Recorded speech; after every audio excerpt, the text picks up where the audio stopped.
What's up guys, Aaron here, and today I'm going to show you how to install the HPI f.6 engine into your ofna Hyper 7, so the f4.6 that normally goes in the HPI Savage and their buggy. I'm not going to go through, have a video on putting it in, but I will show it is basically a drop-in engine. It's basically the same engine as the one it came with, just better quality. The engine that this thing came with was great for about a week or two. I ran the crap out of it, so it probably would have lasted longer if I didn't run it every day. My plan was to put one of these engines in there originally, so I didn't really care. I was trying to blow that thing up anyways.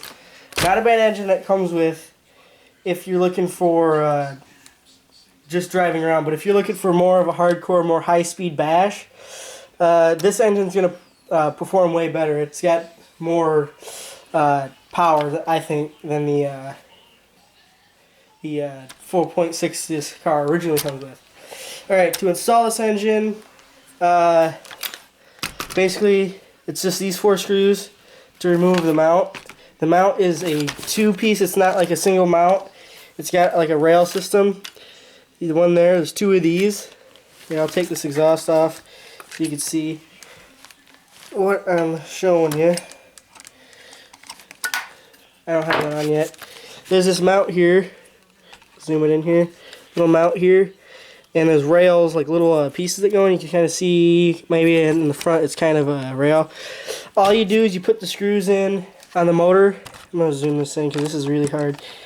There's these 2 screws here that are for the motor mount.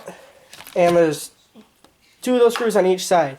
All you do is you put them in and put the bolts on a little bit, and then slide that rail on, and then slide this on. It can be tricky sometimes if you don't have it lined up right, but otherwise it should just go right on. You do that on both sides and then tighten it down with blue Loctite on the bottom, all 4 screws. These screws that come with this car, sorry about that, these 4 screws, you tighten these 4 screws down. 1, 2, 3, 4, okay. I'm not used to using a tripod. These 4 screws you blue Loctite. Be careful, they are easy to strip. They're made out of a pretty soft metal. I recommend getting something a bit stronger just because it's for the most important part of the car, the engine. You don't want your engine coming loose and messing up, stripping spur gears and stuff. Yeah, so that's that. The clutch bell is pretty straightforward. You just put it on, blue Loctite the nut, and make sure you have your washers in the right spot for the right clutch bell position. I don't know what you call it. The flywheel just goes on the collet and you tighten it down. 3-shoe clutch. It's easier if you have the tool, but you don't need it. The way I do it is pretty simple. I get a flat blade screwdriver and set the clutch shoe with the spring on the flywheel nut. There's like a little groove in the flywheel nut, and you can pull back the spring a little bit and set it on. I've done that for all the cars I've had to have no problems with it. The linkage, the throttle linkage, I'm not sure about yet. I'm not quite sure how I'm going to set that up. But the air filter that the car comes with works fine. It just goes on. The reason you don't want to use the HPI air filter is because it doesn't fit on the body. It comes with this air filter that comes straight up and out, kind of like this, and the body won't sit on it. And you don't want your air filter hanging out the outside of the car for like super dusty conditions unless you have an outerwear. But I don't see the reason to run it if it's inside the body and it's not getting too terribly dusty.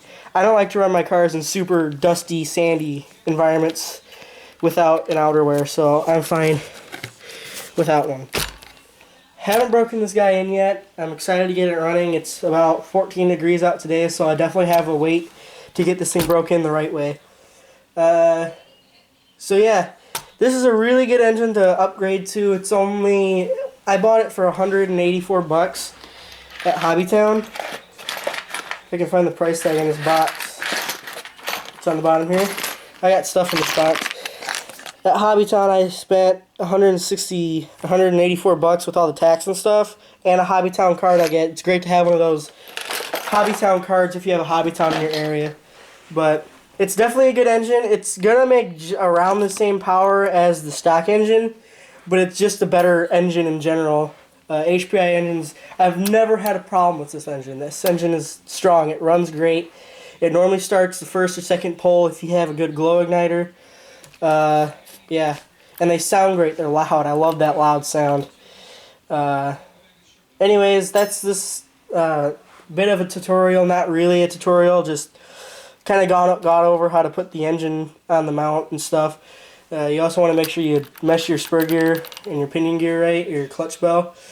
But yeah, thank you guys for watching this. If you want to see more, I'll be putting more videos up now. I haven't made videos in a while because I haven't had anything to make videos on. So thank you guys for watching, and please subscribe.